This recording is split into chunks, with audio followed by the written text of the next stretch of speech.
కృష్ణా నది ఉగ్ర రూపంగా ప్రవహిస్తుంది. కృష్ణా నదిపై ఉన్నటువంటి ప్రాజెక్టులన్నీ నిండు కుండలా మారాయి. మహారాష్ట్ర, కర్ణాటకలో కురుస్తున్న భారీ వర్షాల కారణంగా కృష్ణా నది పరవళ్లు తొక్కుతుంది.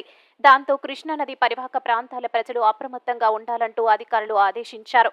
వరద కారణంగా మత్స్యకారులు చేపల వేటకు వెళ్లొద్దని అధికారులు సూచిస్తున్నారు. ఈ సందర్భంగా కృష్ణా నదిపై ఉన్నటువంటి ఆల్మట్టి, నారాయణపూర్, జూరాల, శ్రీశైలం ప్రాజెక్టులు నిండు కుండలా మారాయి. అదేవిధంగా తుంగభద్ర నది నుండి కూడా వరద ప్రవాహం కొనసాగుతుంది. దాంతో అలంపూర్ దగ్గర కూడా తుంగభద్ర నది గంట గంటకు పెరుగుతుంది. కృష్ణ, తుంగభద్ర నదుల సంగమం దగ్గర కూడా వరద ప్రభావం పోటెత్తింది. కృష్ణ, తుంగభద్ర నదులు వరద ప్రవాహానికి శ్రీశైలం ప్రాజెక్టు నిండు కుండలా మారింది.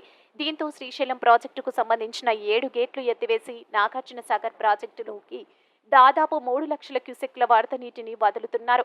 ప్రస్తుతం శ్రీశైలం ప్రాజెక్టు 7 గేట్లను 10 అడుగుల ఎత్తుకు ఎత్తివేసి నాగార్జున సాగర్ ప్రాజెక్టులోకి వరద నీటిని వదులుతున్నారు.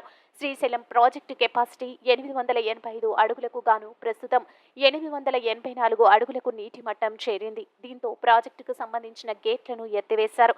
శ్రీశైలం ప్రాజెక్టుకు 4 లక్షలకు పైగా క్యూసెక్ల వరద నీరు ప్రాజెక్టులోకి వస్తుంది.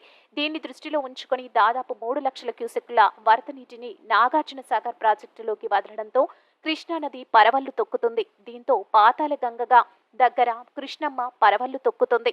శ్రీశైలం ప్రాజెక్టు గేట్లను ఎత్తివేయడంతో కృష్ణమ్మ అందాలను తిలకించేందుకు పర్యాటకులు సందడి మొదలైంది. దాంతో శ్రీశైలం దేవాలయానికి భక్తుల తాకిడి కూడా పెరిగింది.